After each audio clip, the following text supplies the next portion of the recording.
એનાથી પણ આગળની સમસ્યા હરિરાયજી કે હજી એક સમસ્યા બીજી છે. તો એની સમસ્યા એ છે કે ન જ્ઞાપયતી આત્માન ચાત્માનમ.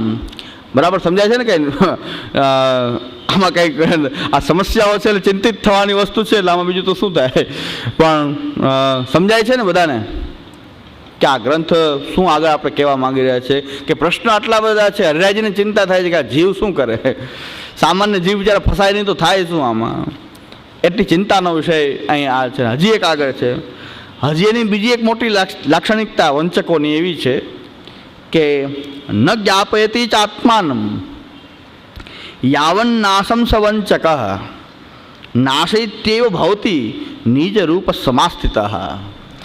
જ્યાં સુધી એના સંસર્ગમાં કોઈ આવે એનો પૂરેપૂરો નાશ ન થઈ જાય બુદ્ધિનો, ધર્મથી જ્યાં સુધી સાવ ભ્રષ્ટ ન થઈ જાય ત્યાં સુધી પોતાના સ્વરૂપને ઓળખાવા દેતા નથી.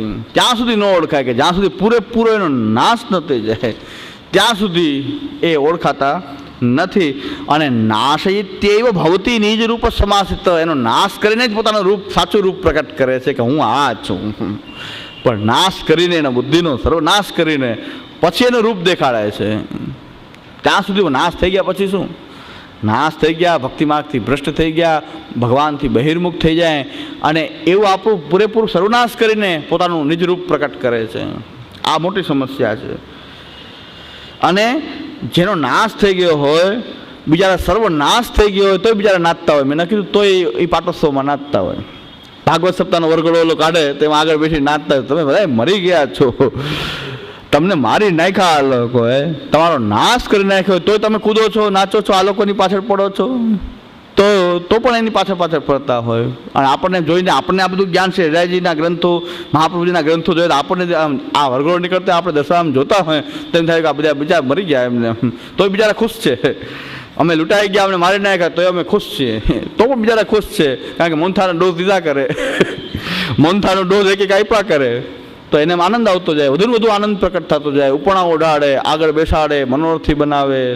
નાશ થઈ ગયો તોય ખુશ છે બિચારા કે કેવું સુંદર આપણે કાર્ય કરી રહ્યા છીએ. આગળ બેસાડે, પરમ ભગવદી આ ભાઈ બહુ ભગવદી છે, મોટા છે, આવા છે. તો બધાને બતાવતા હોય કે જો આ બધા મરી ગયા. તો આપણે ગ્રંથ જોયા એને ખબર પડી જાય કે આ બિચારા નાશ થઈ ગયો, અને છતાં એ ખુશ છે. એને હજી દુઃખ નથી, પોતાનો નાશ થવાનું દુઃખ નથી, ઉલટાનો ખુશ છે. અને વંચક ફાવે છે. તો આ પ્રકારે જે છે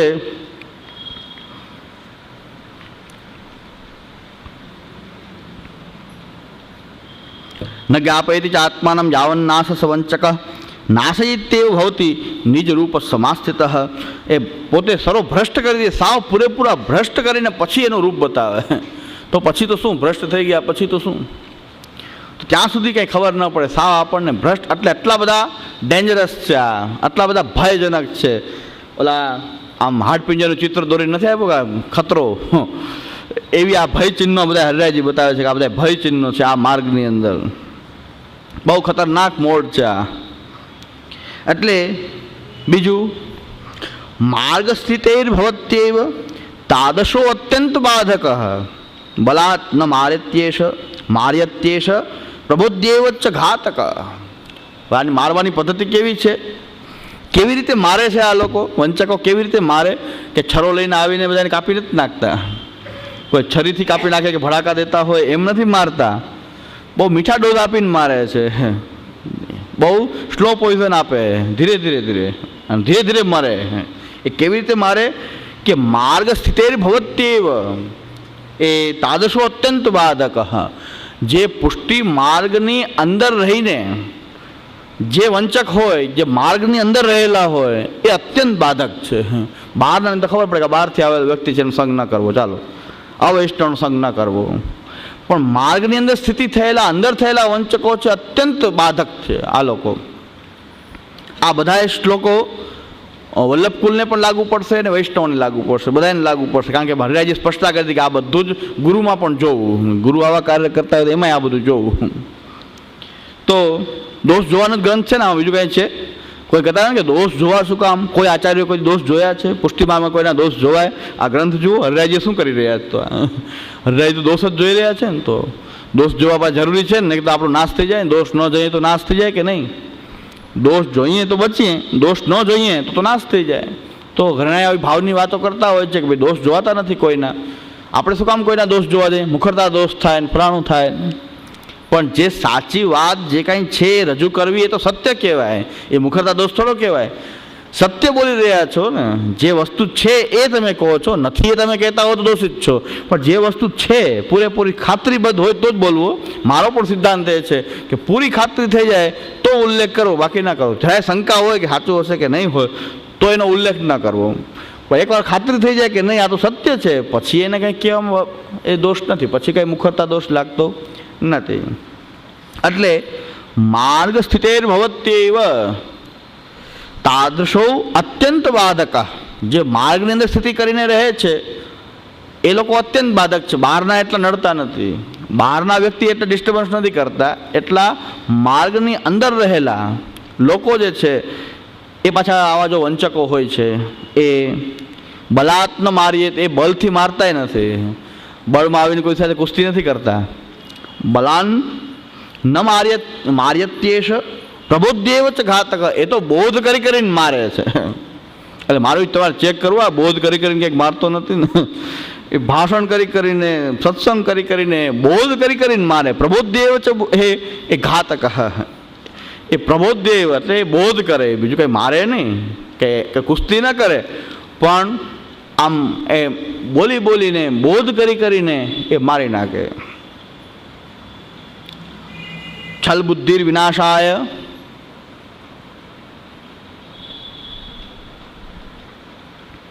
છલ બુદ્ધિર વિનાશાય ન બલ તસ્ય સાધનમ બલમ તસ્ય સાધનમ અજ્ઞાત સર્વથા હિંસ્રો જ્ઞાતો નેવ હિ બાધક.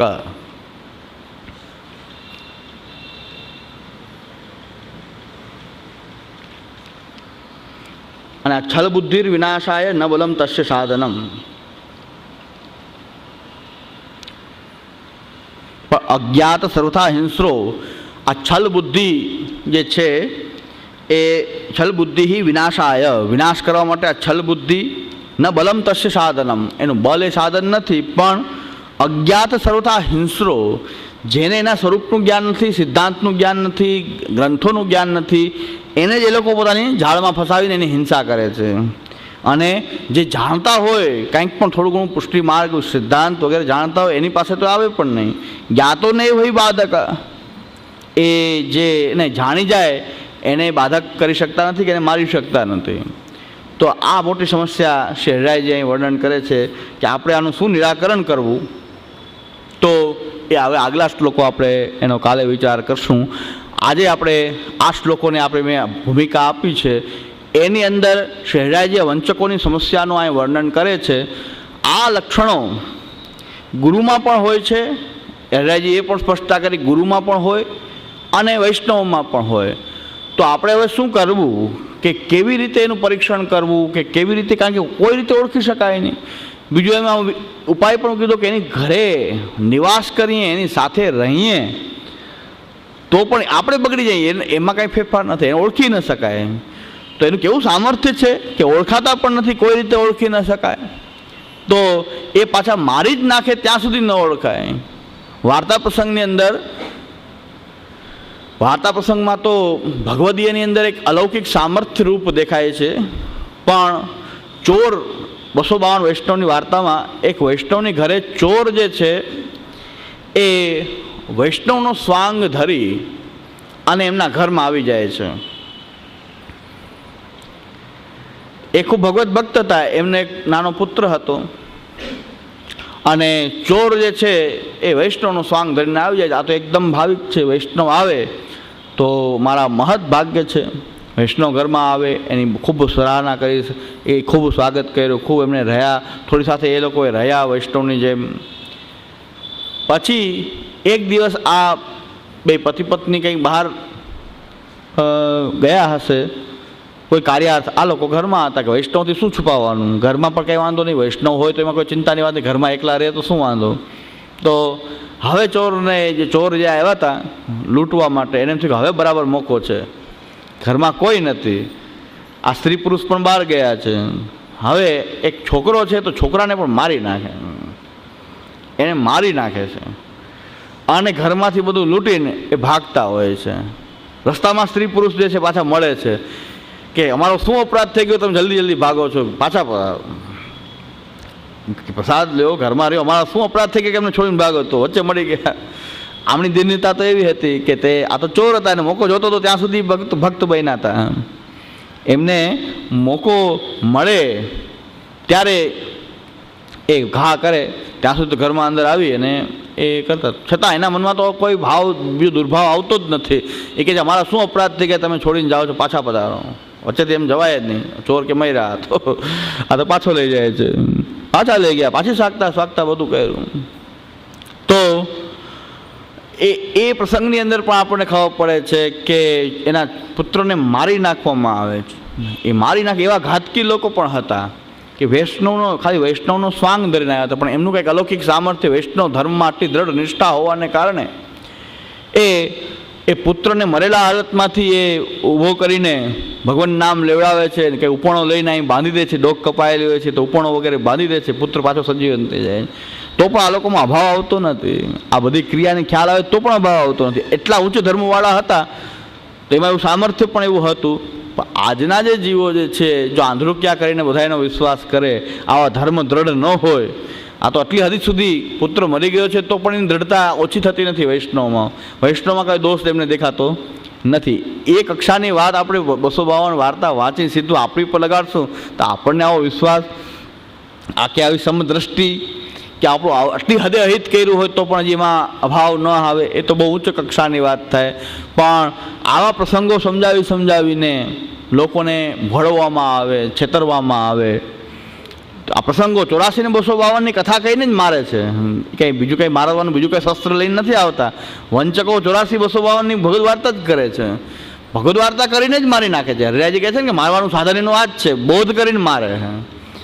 પ્રસંગ કેવા કાઢે, પ્રસંગો કેવા કરે છે. ભગવદ વાર્તા મેં થોડી ઘણી વંચકોની સાંભળી છે તો રસ દરબોળ કરી દે. મેં તો પ્રત્યક્ષ નહીં, કારણ કે આપણે એમ કરે જ નહીં. આપણે સામે બેઠા હોય તો ભગવદ વાર્તા કરે ને એને પાવર ઉતરી જાય ભગવદ વાર્તા કરવાનું.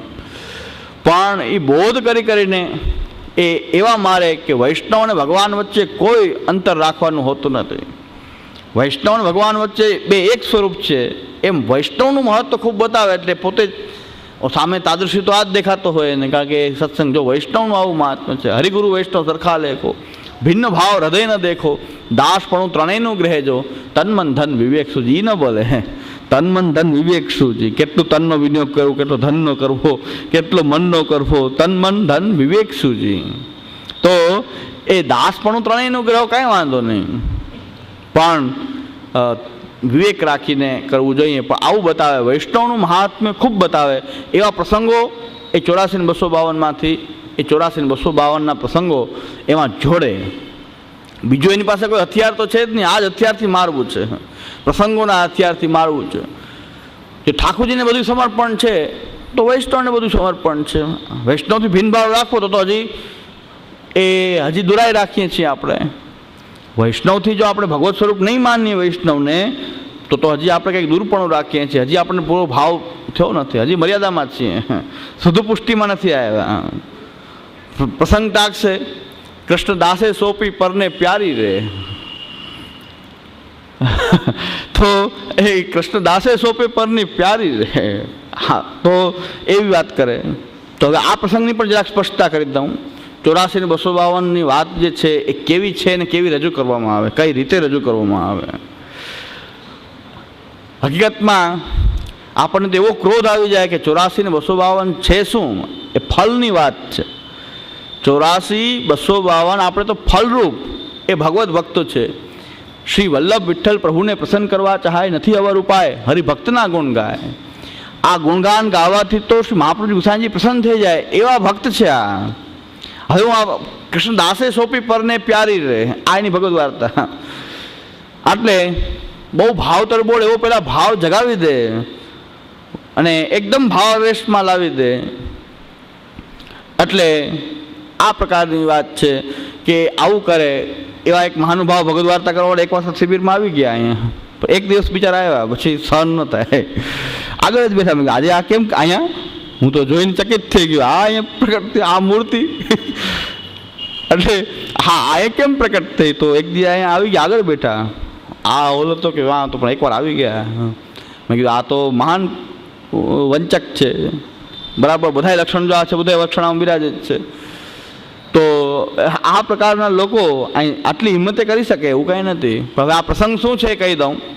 કેમ રજૂઆત થઈ રહી છે કે પહેલાં એમ કહે છે કે હરિગુરુ વૈષ્ણવ સરખા લેખો, હરિગુરુ અને વૈષ્ણવમાં સરખો ભાવ રાખો, ભગવાન જેવો ભાવ રાખો, ભગવાન જેવો ભાવ એની અંદર રાખવો. પછી ભગવાન એના વચ્ચે કાંઈ ફેર નથી. એટલે પોતે ભગવાન થઈ ગયું, એક વાત નક્કી થઈ ગયું, પોતે કૃષ્ણ બની ગયો. આ રીતે ઇનડાયરેક્ટલી બધી રજૂઆત કરીને પોતે કૃષ્ણ થઈ ગયો. હવે બીજી શું રજૂઆત કરે કે પછી વૈષ્ણવ જો ભગવાન હોય તો એનાથી શું અંતર રાખવું, એનાથી શું છુપાવવું, બધું એને સમર્પણ કરવું, એને બધું તન મન ધન બધું સમર્પણ કરવું. તો આ ભગવદ વાર્તા થાય. ભગવદ વાર્તાથી જ મારે છે ને, બીજા કંઈથી મારે છે? વાર્તા કહીને મારે. તો ભાવ વેશવાળા હોય તો એકદમ થઈ જાય કે નહીં ભગવદી વૈષ્ણવ. અને પાછું એક ભગવદી તો એમ કીધું કે અવતાર કાળની અંદર ભગવાન પોતાના સ્વરૂપ દ્વારા ઉદ્ધાર કરે, અનવતાર કાળમાં ભગવાન પોતાના ભક્ત દ્વારા ભગવદીય દ્વારા જીવનો અંગીકાર કરે. એટલે અત્યારે ઉદ્ધારનું કાર્ય કરવાવાળા અમે જ છીએ એમ. પાછું અનવતાર કાળમાં તો ભક્ત જ થાય. મારા કરતાં પણ મારા ભક્તને અધિક માને છે ને, એકાદશ સ્કંદમાં મારા ભક્તને અધિક માને સૌથી. અને મારા ભક્તને હું વશ છું. ભગવાન પણ કહે છે કે હું ભગવદીને વશ છું. તો ભગવદીનું સામર્થ્ય વધારે કે ભગવાનનું સામર્થ્ય વધારે? ભગવાન પણ ભગવદીને વશ છે. તો એ એવી વાત કરે કે ભગવાન પણ ભગવદીને વશ છે. આવી બધી એની વાક્ચાતુર્યતાનો પ્રયોગ કરે. અને 8 દિવસ 10 દિવસ આ બીજું કંઈ કામ હોતું નથી, સત્સંગ આ લોકોને બધી આવી 8-10 દી રોકાય, પછી વાત કરે ને ધીરે ધીરે એની ઝાડ ફેલાવે કે આમાં કાટ હૃદયના કેટલા ને ભાવુક કેટલા, ગદગદ થઈ જાય એવા કેટલા ઘરમાં. પછી અમુક કાટ હોય ને તો અમુક ભગવદાતા એની સામે થાય, અમુક વાતા પછી બહુ ભાવાર્થ હૃદયવાળા હોય એની સાથે થાય. એટલે એ આખા ઘરમાં કંઈ એને તો કંઈ કામ ન હોય તો ભગવદવાર્તા જ કરવી આખો દિવસ. પણ ઘરમાં બીજા લોકોને તો કામ હોય એટલે લોકો નીકળી જતા હોય ને પછી પોતે ઝાડ ફેલાવ્યા કરે. એ પણ માર્ક કરી લે કે કોણ આપણી ઉપર હુમલો કરે એવું છે ને કોણ આપણી ઝાડમાં ફસાય એવું છે. એટલે ખાસ કરીને બહેનોનો વર્ગ જ આમાં વધારે ફસાયા લોકો, ફાવે ત્યાંથી. તો પુરુષોમાં એવા ભાવાવેશ તો આવે નહીં, પણ આની અંદર આવે. બહેનોનો સ્વભાવ ગમે એવો હોય, એમ થાય જલ્દી ભગવત પ્રાપ્તિ થઈ જાય એવું કદાચ હોય કે જલ્દી ભગવત પ્રાપ્તિ થઈ જાય અને ભગવદી મળી ગયા છે તો છોડો નહીં. તો આ પ્રકાર જે છે એટલે ખાસ ચેતવણી રૂપ છે કે આવા કેટલાય ફરે, પુરુષોત્તમ માસ છે ને આ માસ છે ને ઓલું છે ને ઘણે આવે ને આ પ્રકારના વ્યવહાર જે છે. પણ એ પુષ્ટિ માર્ગનો સ્વાંગમાં આવે છે, બધા એને ભક્ત માની લે છે. પછી આ પ્રસંગ રજૂ કરે કે વૈષ્ણવ ઘરમાં આવ્યા, એમનું સમાધાન કરવા માટે ઘરમાં કાંઈ હતું નહીં. કૃષ્ણદાસજીની વાર્તા છે. કૃષ્ણદાસ સ્ત્રી પુરુષ ગુજરાતના વાસી. તો એમના ઘરમાં કાંઈ નહીં, વૈષ્ણવ આવ્યા, એમને કેમ ઘરમાંથી વૈષ્ણવ જાય? કેટલો ઊંચા ધર્મ હતા, કેટલી ઊંચી વાત ને કેટલી નીચી રજૂઆત. મુખમાંથી નીકળે એવો ભાવ, જલભેદ કહે છે કે જેવા મુખમાંથી નીકળે એવા ભાવ એમાં આવી જાય. બહુ ઊંચી વાત છે. વાર્તાની વાત તો બહુ પરાકાષ્ઠાની છે. આપણને પણ રોમાંચ થઈ જાય. સિદ્ધાંત સમજીને આ વાર્તા જોઈએ તો આપણને પણ રોમાંચ થાય કેટલા ઊંચા ધર્મો છે ભગવદીઓના.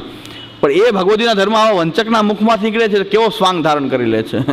તો આપણે ભગવદ વાર્તા જરા કરીએ થોડીક આવી પ્રકારની હોય. જ્યાં ડેમોન્સ્ટ્રેશન કરું છું, ભગવદ વાર્તા આવા પ્રકારની હોય કે કેવા સેન્સિટિવ પોઈન્ટ દબાવે છે વંચક. એટલે એ રજોબાઈને છોડતા નથી, મહાપ્રભુજીને છોડતા નથી. પણ એ બધી પ્રકારના સ્વાર્થથી ઘેરાયેલું હૃદય છે એ મહાપ્રભુજીને પોતાના જેવા માને છે. રજોબાઈ ક્ષત્રાણીની વાર્તા પણ એવી રીતે કરે છે. પછી તુલસા એની વાત પણ એવી રીતે રજૂ કરે છે. તો આ પ્રકારની વાત છે કે પોતે જેટલો દુષ્ટ છે એવી દુષ્ટતામાં ભક્તોને પણ સંડોવે છે. તો ભાવાર્થ હૃદયવાળા છે આની ઝાડમાં ફસાતા જાય છે અને આવી ઝાડ ફેલાવે છે. અને આમાં હરિરાયજી આજ્ઞા કરે છે કે બોધ કરીને મારે છે. એ કોઈ શસ્ત્રથી મારતા નથી, બલથી મારતા નથી, પણ એ બોધ કરીને, ગ્રંથ કહીને, સિદ્ધાંત કહીને, ભગવત ચર્ચા કરીને એ મારી નાખે છે. એના કરતાં ભગવત ચર્ચા ન કરીએ. અને બહુ શ્રી અનિરુદ્ધલાલજી મહારાજશ્રીએ તો બહુ સુંદર વાત કરી છે કે વંચકથી બચવું હોય તો બીજું કાંઈ ન કરો. એક એ વાક્ય વાંચી દઉં જરા. આગળના ઓલામાં આવશે. આનાથી બચવાનો બીજો કોઈ ઉપાય નથી કે ભાવલા ન થાય એટલે બચી જાય. એક તો આ ઉપાય છે કે બહુ ભાવલા ન થાય, ભાવના રાખીએ હૃદયમાં, પણ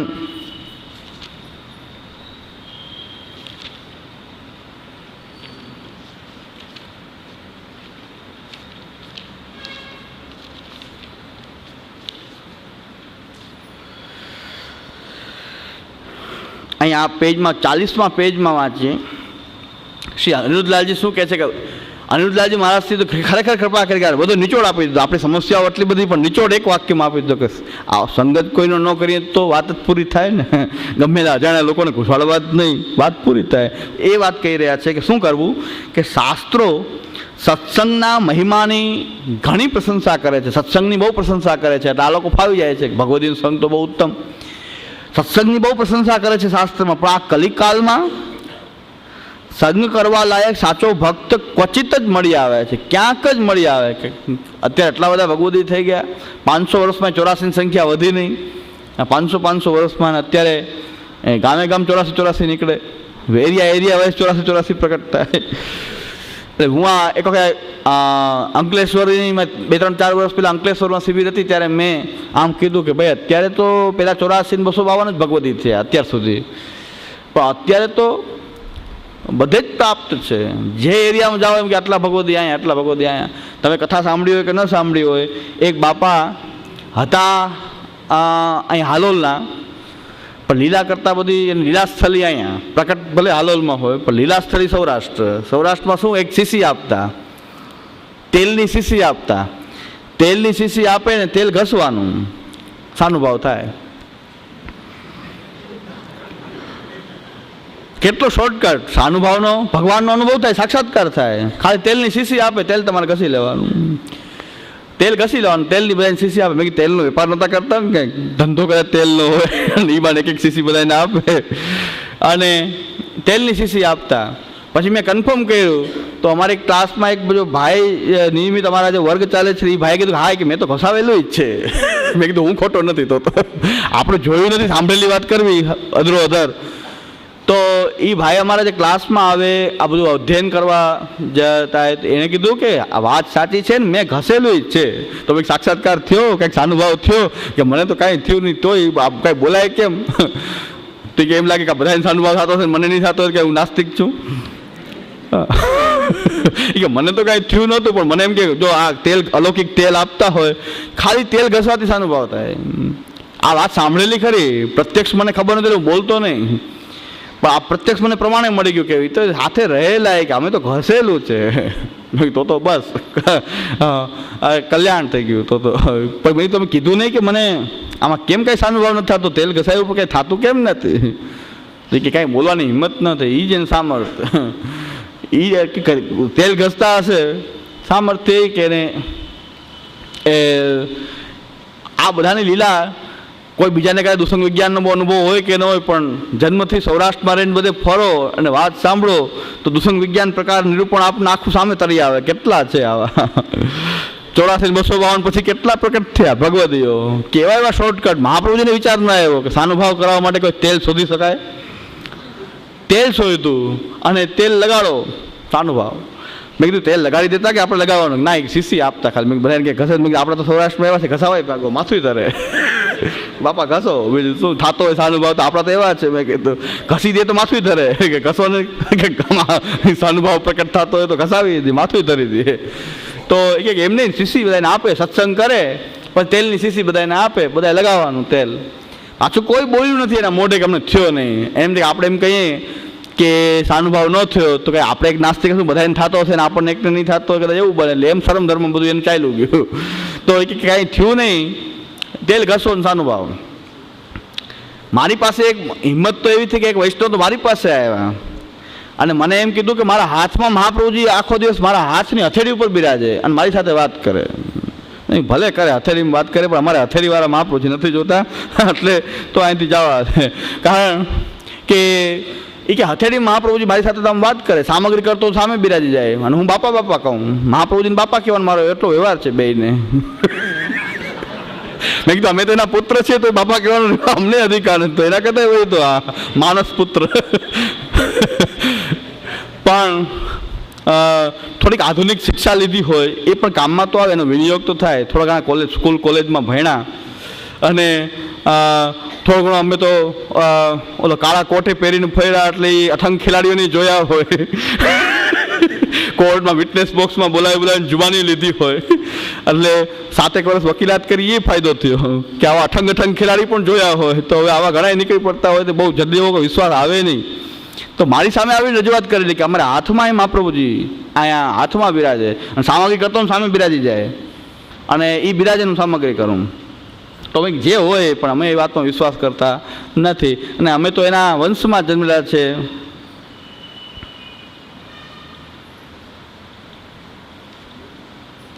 હા, તો આવા કેટલા અનુભવો જોવાના અને આખો એક લખાઈ જાય, આખું ગ્રંથ લખાઈ જાય એવું છે. કેટલા બધા તો અનુભવ કરેલા. મારે તો ઉંમર એટલી નાનીમાં આટલો અનુભવ થયો તો મારા કરતાં સિનિયર જે હોય એને કેટલા અનુભવ થયા હોય.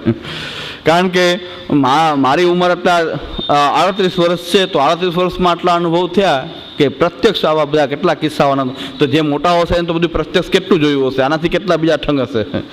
તો આવા તો ગલીએ ગલીએ કેટલાય છે. મારાથી આમ બોલાઈ ગયું કે અત્યારે 84-252 ની કમી નથી, અત્યારે તો એના કરતાં ઘણાય એરિયામાં કેટલાય 84-252 પ્રકટ છે.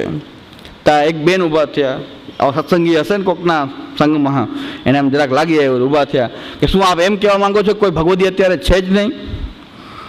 પણ મેં કીધું એટલે મેં એમ ક્યાં કીધું, મેં તેમ કીધું વધારે છે, ઓવરડોઝ થઈ ગયો ભગવદી. હું તો એમ કહું છું વધારે છે, 84-252 નહીં, એરિયામાં એટલા છે, બહુ વધી પડ્યા છે. એ પ્રશ્ન છે આપણો. થોડાક હોય તો વાંધો નહીં, આ તો બહુ વધારો થઈ ગયો, એટલો બધો વધારો થઈ ગયો.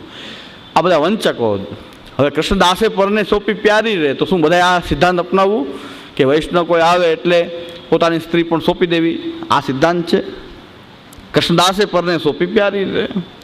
હા, આ તો આ વાર્તાની રજૂઆત કરે અને પોતાની વિષય લાલસા એને સંતોષવા માટે એ ભલા ભોળા એને ફસાવાનો આ ધંધો વાર્તા કરી અને ફસાવવા માટે આવી બધી યુક્તિઓ એ શોધે. અને ફસાય કોણ? એ જે અહીં મહાનુભાવ આવ્યા હતા એ સત્સંગમાં એમ કે એ એક કેટલા હીરા ઘસનારા અને કારખાનામાં કામ કરનારા યુવકો અને મોટી ઉંમરના અમુક બધાએ કીધું કે બાપા તમે બહેનોને તો બહુ સત્સંગ કરાવો છો, અમે બધા કારખાને નીકળી જઈએ પછી તમે ઘરમાં આવો, તમે મોટી ઉંમરના વૃદ્ધ વ્યક્તિ એટલે કંઈ બીજો કંઈ કોઈને અભાવ ન આવે, પણ તમે સત્સંગ તો બહુ કરાવો પણ અમને તો થોડોક લાભ આપો, અમને ક્યારેક સમય આપો. તો કે અમે અમારો જે રવિવાર કે કોઈ ઓફ ડે હોય કે કારખાનામાંથી ફ્રી થઈ કામ ધંધામાંથી કંઈક અમને સત્સંગ થોડોક કરાવો ને. એવું કે અમે તો એવી રજૂઆત કરી, બધાએ મને વાત કરી, મને કે અમારા બાપાને કીધું કે અમને થોડોક લાભ આપો તો અમે કંઈક શીખીએ, અઠવાડિયે એક ટાઈમ આપો અમને, તમારો અધિકાર નથી. બાપા કે તમારો આ માર્ગમાં જ અધિકાર નથી, આ તો ગોપી પ્રેમ કી ધ્વજા, ગોપીઓનો માર્ગ છે. એ સત્સંગ યાદ થાય.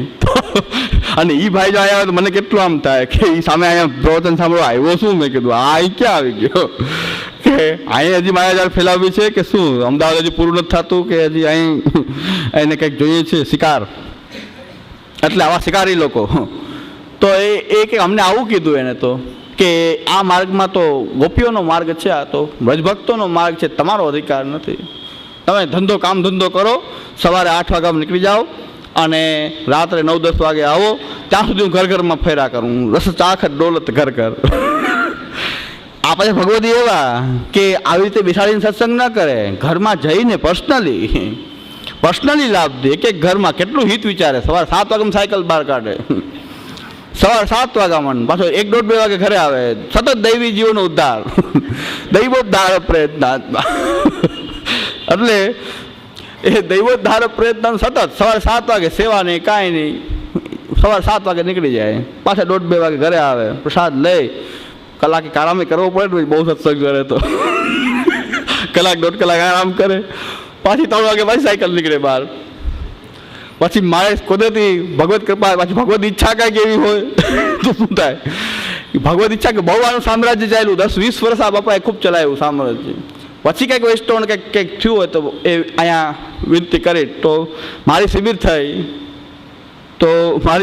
અહીંયા શિબિર થઈ પછી ઘણા લોકોને ખ્યાલ આવી ગયો કે આ તો આ જ છે, આવા જ છે, શિબિરમાં આવતાય ખરા, એ પાછા આવે ખરા. એટલે શિબિરના જે આયોજક હતા એને પણ એને એમ કીધેલું કે તમે જ બાવાની બધી વાત કરી તો જ બોલે. આ બધું મારું વર્ણન છે તો પાકું કે તમે જ બધી વાત કરી હોય, તમે લોકો જ કીધું હોય તો જ આ બધું બોલે, નકર ન બોલે.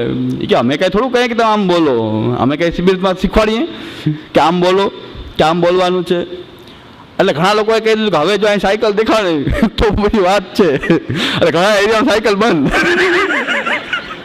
હવે સાયકલ જો અહીં દેખાડી જાય એરિયામાં તો મારા પેરાનું થશે. અને જેટલા આપણા સૌરાષ્ટ્રના લોકો ભાવિક એટલા પાછા જો હાથમાં આવી જાય તો પછી પૂરું થાય. જો વિફરે તમે ભાવનામાં જેટલા ભાવનામાં રાખો ત્યાં સુધી ભાવનામાં રહે, અને જો વિફરે તો પછી બાપા તો ડુગલી જેવા છે. આમ તો કાંઈ એમાં છે નહીં અંદર બીજું કે એકાદ ઝાપટે ખમી શકે. અને આવા કોઈ કારખાનાવાળા સશક્ત કારખાનામાં કામ કરતા હોય, આખો દી મજૂરી કરતા હોય ને એકાદ પડી જાય તો એ એટેક આવી જાય બાપાને. એટલે ઘણા કીધું સાયકલ હવે બંધ કરજો, આ એરિયામાં દેખાવી જ ન જોઈએ સાયકલ, સોસાયટીમાં નહીં, આ એરિયામાં નહીં. હવે સત્સંગ જોઈએ જ નહીં આપણે.